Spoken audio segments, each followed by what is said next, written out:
बिस्मिल्लाहिर्रहमानिर्रहीम। अस्सलाम वालेकुम नाज़रीन कराम, मैं हूं मखदूम शहाबुद्दीन और आप देख रहे हैं मेरा फेसबुक और यूट्यूब चैनल। उम्मीद करता हूं आप सब लोग बखैर वाफियत होंगे और जहां भी होंगे अपने अहले खाना समेत खुश भी होंगे और महफूज भी। इय्याका नअबुदु व इय्याका नस्तईन। ऐ अल्लाह, हम तेरी इबादत करते हैं और तुझसे ही मदद मांगते हैं। आज 20 मार्च 2025 जुमेरात का दिन अदालती बहरान शिद्दत इख्तियार कर गया है और इमरान खान की जेल सहूलियात, इमरान खान की जेल में मुलाकातों का मामला इस वक्त इस्लामाबाद हाई कोर्ट में बिगड़ चुका है। इस हवाले से अहम तरीन तफसीलात हैं जो आपके सामने रखनी है, क्योंकि जजेस आमने सामने आ चुके हैं और अदालत ने आज गैर मामूली हुक्मनामा जारी किया है। और इस केस के अंदर अब जो टर्न ऑफ इवेंट्स हैं वो ड्रामाई भी हैं, लेकिन आज जस्टिस सरदार एजाज ने जो खड़ा किया है वो इस्लामाबाद हाई कोर्ट के कायम मकाम चीफ जस्टिस सरफराज डोगर साहब के लिए किसी बड़े सरप्राइज से कम नहीं है। और अगर हम ये कहें कि पिक्चर अभी बाकी है मेरे दोस्त, तो ये कहना कतन गलत नहीं होगा, क्योंकि इतना भी आसान नहीं है अब मामलात को अपने हिसाब से लेकर चलना जितना जस्टिस सरफराज डोगर साहब समझ रहे थे। आपको मालूम है कि जस्टिस सरफराज डोगर साहब जो हैं उन्होंने तमाम तर केसेस को यकजा कर लिया, क्योंकि एक केस जो जस्टिस सरदार एजाज इसहाक के सामने लगा हुआ था वो केस डी लिस्ट करना था। फिर उसके ऊपर उन्होंने तौहीन अदालत की कार्रवाई इनिशिएट की और कल आपको पता है कि जस्टिस सरदार एजाज इसहाक जो हैं उन्होंने बड़े सख्त तरीन रिमार्क्स दिए और उन्होंने कहा कि यह काम करने के बजाय आप मेरी अदालत की बुनियादों में बारूद रख करना मेरी अदालत को तबाह कर देते, उड़ा देते, वो ज्यादा बेहतर था जो काम आप कर रहे हैं। अब इस सब के अंदर इमरान खान साहब से मुलाकातों से मुतल्लिक केसेस में एक और बड़ी पेशरफ्त हुई है। और इस वक्त मैं आपको यह बताऊं कि कल रात को एक जानिब जस्टिस सरफराज डोगर ने इमरान खान साहब के तमाम केसेस की कॉज लिस्ट जारी करवाई कि लार्जर बेंच ये सुनेगा इवन जस्टिस सरदार एजाज इसहाक वाला केस। लेकिन उस केस से पहले जस्टिस सरदार एजाज इसहाक ने एक और कॉज लिस्ट जारी करवा दी जिसमें डिप्टी रजिस्ट्रार के तौहीन अदालत के हवाले से ये कॉज लिस्ट थी। अच्छा, जैसे ये समाअत शुरू हुई तो एडवोकेट जनरल ने कहा कि कल अदालत ने दिल की बातें की और हमने सुनी, आज मुझे मौका दें मैं भी दिल की बातें कर लूं। और एक ही सवाल है कि क्या मशाल यूसुफजई इमरान खान की वकील हैं या नहीं। इस सवाल से सारी सूरत हाल जो है वो पैदा हुई। फिर इसके ऊपर एडवोकेट जनरल ने कहा कि ये हाई कोर्ट तो है तो हम हैं, सबको मालूम है कि आप यहाँ नौकरी या तनख्वाह के लिए नहीं हैं। जो तनाज़ा गुज़श्ता रोज़ बना उसकी वजह यह है कि मशाल यूसुफजई बानी पीटीआई की वकील हैं या नहीं। एडवोकेट जनरल उस मामले के ऊपर आए। फिर इस सब के अंदर बानी पीटीआई के फोकल पर्सन ने अखबार को बयान दिया कि मशाल यूसुफजई अब इमरान खान साहब की वकील नहीं है। ये कहना था एडवोकेट जनरल का। लेकिन जस्टिस सरदार एजाज ने कहा कि आज हमारे सामने केस है कि अदालत में जेर समाअत केस इस तरह ट्रांसफर किया जा सकता है या नहीं। बात तो मशाल यूसुफजई वाली रही नहीं, ये मेरा केस ट्रांसफर कैसे हुआ, आज तो मुद्दा, आज तो इशू ये है। एडवोकेट जनरल को जस्टिस सरदार एजाज इसहाक ने कहा कि एडवोकेट जनरल साहब आपका काम मुश्किल है। तो इस पर उन्होंने कहा बिल्कुल जी, मेरा काम तो बहुत ही मुश्किल है। और उन्होंने फिर जज साहब ने यह कहा कि इस कार्रवाई का मतलब हाईकोर्ट को मजीद एम्बैरस करना नहीं है। मैं हमेशा कहता हूं कि जज का एहतसाब पब्लिक करती है, जज का एहतसाब कहीं और नहीं होता। ये बात उन्होंने बड़ी वाज़ेह की। फिर उन्होंने कहा कि मैं अपने या अपने कोलीग्स के लिए कोई नाखुशगवार बात भी नहीं छोड़ना चाहता। क्या आप इस अदालत के सामने लगी तौहीन अदालत की दरखास्त पर दलाइल देंगे? आप मशाल यूसुफजई को छोड़ें, वो आप किस्सा पारीना है, वो पीछे की बात है, वो आप छोड़ दें। ये केस ट्रांसफर कैसे किया सरफराज डोगर साहब ने, रजिस्ट्रार से ट्रांसफर कैसे कराया, इस पर बात होगी। अब इस सब के अंदर जस्टिस साहब ने पूछा कि क्या वो बेंच तौहीन अदालत केस सुनेगा जिसने ऑर्डर ही नहीं किया, जिसकी हुक्म अदूली हुई, यानी जिस बेंच की हुक्म अदूली हो वो तौहीन अदालत सुनता है। तो इसके ऊपर मशाल यूसुफजई ने कहा कि इस अदालत में तौहीन अदालत केस की 7 समातें हुई और हर मरतबा इस अदालत के साथ गलत बयानी की गई। इस सब के ऊपर मशाल यूसुफजई जब रोस्ट्रम पर आई तो उन्होंने कहा कि जी इस वक्त ये सब कुछ जो किया गया इसी अदालत के बाहर मुझे कहा गया था कि आप तौहीन अदालत केस वापस ले लें। यह भी कहा गया कि केस में कुछ नहीं होगा, आप दीवार से सर मार रही हैं। मतलब अदालत के वकार के ऊपर यह सवाल है ना कि भाई अदालत के बाहर आपको ये पैसेजेस दिए जा रहे हैं कि इस केस में कुछ नहीं निकलेगा। जस्टिस सरदार एजाज इसहाक ने कहा कि आज सिर्फ केस मुंतकिली का मामला अदालत के सामने है। मशाल यूसुफजई को भी कहा कि आप जरा चुप कर जाएं और अब मामला सिर्फ जो है वो केस मुंतकिली का है।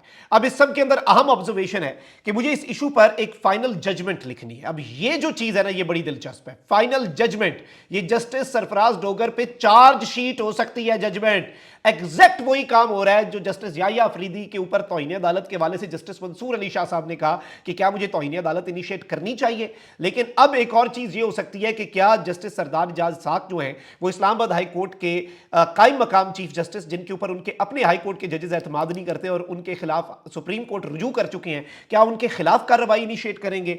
आज जस्टिस सरदार एजाज साख ने कहा कि मुझे इस इशू पर एक फाइनल जजमेंट लिखनी है, मैं लिखूंगा कि इस तरह केस ट्रांसफर करने की कानून में कोई गुंजाइश नहीं। अगर ये काम हाईकोर्ट जज ने ना किया होता तो ये क्रिमिनल तौहीन अदालत होती। ये अभी भी तौहीन अदालत है लेकिन ये क्रिमिनल तौहीन अदालत होती। ये काम जो हाईकोर्ट के जज सरफराज डोगर ने किया ना, ये क्रिमिनल्स वाला काम किया। ये अगर ये जज साहब ना कर रहे होते तो फिर ये उस जुमरे में आता। फिर इस सब के अंदर उन्होंने कहा कि केस ट्रांसफर तौहीन अदालत केस में उन्होंने कहा कि यह कार्रवाई सिखाने के लिए है। रजिस्ट्रार ऑफिस के रिकॉर्ड के मुताबिक वाज़ेह तौर पर दरखास्त पर एतराजात भी खत्म नहीं हुए थे। अवाम भी इस केस पर नजर रखे। ये केस एक सियासी जमात के लीडर से मुतल्लिक नहीं है बल्कि ये केस अब उसूल तय करने का है। फिर इस्लामाबाद हाई कोर्ट ने कहा कि डिप्टी रजिस्ट्रार आइंदा समात पर हाई कोर्ट रूल्स लेकर आए जिसके मुताबिक चीफ जस्टिस एतराज दूर किए बगैर दरखास्त पर ऑर्डर कर सकता है। जो जस्टिस सरफराज डोगर साहब ने सोमवार को जल्दबाजी में एक फैसला सुनाया उसके भी रूल्स मंगवा लिए कि जज साहब ने यह फैसला किया कैसे। अब यहां पर मैं आपको यह बता दूं कि आज जो गेम चेंजर डेवलपमेंट है वो ये है कि एडवोकेट जनरल इस्लामाबाद ने जस्टिस सरदार एजाज साख की अदालत में तस्लीम किया कि सीपीसी के सेक्शन 24 जिसके तहत केस लार्जर बेंच को मुंतकिल किया गया, उस शिक के तहत यह ऑर्डर किया ही नहीं जा सकता था। जस्टिस सरफराज डोगर साहब ने जो ऑर्डर किया वो ऑर्डर वो कर ही नहीं सकते थे क्योंकि उस शिक के तहत हाईकोर्ट को मातहत अदालत में जेर इल्तवा केस ट्रांसफर करने का इख्तियार है। यानी कि मातहत अदालत जो है वो है, लेकिन इस सब के अंदर हाईकोर्ट की ही अदालत का केस क्या इस्लामाबाद हाईकोर्ट जो है वो ट्रांसफर कर सकता है या चीफ जस्टिस ट्रांसफर कर सकता है? ये कतन वो नहीं कर सकता। और आज ये काम जो है ये बिगड़ गया क्योंकि जस्टिस सरदार एजाज साख ने कहा है कि जी मैं इस सब के अंदर अपना जो ऑर्डर है वो अब लिखवाऊंगा और उन्होंने अपना ऑर्डर लिखवाना शुरू कर दिया अदालत के अंदर। कायम मकाम चीफ जस्टिस सरफराज डोगर के केसेस यकजा करने के ऑर्डर पर भी जस्टिस सरदार एजाज साख ने सवालात उठा दिए। दो चीजें हुई, एक ये कि मेरा केस डी लिस्ट क्यों किया गया, कॉज लिस्ट मंसूख क्यों की गई, ये केस ट्रांसफर कैसे हुआ, और दूसरा जो उन्होंने एक केस का फैसला सुना दिया, सुपरिटेंडेंट अडियाला जेल की एप्लीकेशन को अप्रूव कर दिया जस्टिस सरफराज डोगर ने, उस पर भी क्वेश्चंस रेज किए। लेकिन आज जज साहब जो हैं वो किसी भी तरह से अगर मगर में इधर उधर, एडवोकेट जनरल ने बड़ी जज्बाती बातें करने की कोशिश की कि आपने दिल की बात की, अब हमें दिल की बात करने दें, ये है वो है, आप इमरान खान के फोकल पर्सन जो है उन्हें बुला के पूछ लें, केस ही क्लोज हो जाएगा। मशाल यूसुफजई खान साहब की वकील है, जज साहब ने कहा मशाल यूसुफजई गई साइड पे भाई, मसला तो अब अदालत के वकार का है। अदालती कमीशन को इंतजार करा के वापस भेजा और उसे बचाने के लिए पूरा निजाम ऐसे सिंक है और एक ही तरह से इकदाम कर रहा है कि जी इस्लामाबाद हाईकोर्ट का चीफ जस्टिस भी तैयार बैठा हुआ था। अच्छा, अब ये हुआ नाज़रीन कराम के इस्लामाबाद हाईकोर्ट के अंदर ये समाअत जो है ये फर्स्ट हाफ में हुई। जो आपको पता है कि दोपहर की जोहर की ब्रेक होती है उससे पहले की फर्स्ट हाफ में। अब जो दूसरा हाफ है उसके अंदर क्या हुआ जी, जो लार्जर बेंच है वो बैठ गया। अब लार्जर बेंच जो है वो जस्टिस सरफराज डोगर साहब ने इस तरह से बनाया है, 3 बंदे उसमें डाले हैं, 2 जजेस हुए हैं बशमूल जस्टिस सरफराज डोगर के जो या तो लाए गए हैं या नए तायुनात किए गए हैं। जो जजेस दूसरी हाई कोर्ट से लाए गए हैं या नए तायुनात किए गए हैं, उन जजेस के हवाले से आपको मुझसे बहुत बेहतर पता है कि वो जजेस किस तरह से काम करेंगे और निज़ाम उन्हें क्यों लाया है। तो वो बेंच इस तरह से बनाया गया है। अब वो जो लार्जर बेंच है वो बैठ गया और इमरान खान साहब से मुलाकातों से मुतल्लिक 20 से ज़ायद केसेस की जो दरखास्तें अपने सामने लगा ली जस्टिस सरफराज डोगर साहब ने, जिसके हवाले से ये तस्लीम किया गया कि जिस कानून के तहत उन्होंने ये केस का फैसला दिया वो कर ही नहीं सकते थे और एतराज़ात दूर किए बगैर भी एप्लीकेशन जो है वो एक्सेप्ट नहीं कर सकते थे। उस केस में अहम पेशरफ्त हुई है। इस्लामाबाद हाई कोर्ट के लार्जर बेंच ने आते साथ क्या कहा, इन्होंने कहा कि जी सोमवार तक सुपरिटेंडेंट अडियाला जेल जो है वो अपना जवाब तलब करवा दे, जवाब जमा करवा दे इन सारे केसेस के अंदर। और उन्होंने जाहिर बात है इसी तरीके से केस लेकर चलना है, इसीलिए तो उन्हें लाया गया है, इसीलिए तो उनकी तायुनातियां हुई हैं। और जस्टिस सरफराज डोगर साहब जो है वो तो जस्टिस आमिर फारूक साहब जो है यूं लग रहा है कि उनसे भी एक कदम आगे हैं और जस्टिस आमिर फारूक साहब भी निजाम की अच्छी खिदमत कर रहे थे। लेकिन जस्टिस सरफराज डोगर साहब जो हैं वो प्रो मैक्स तरीके से निजाम की खिदमत में मसरूफ़ अमल हैं, सिस्टम की खिदमत में मसरूफ़ अमल हैं।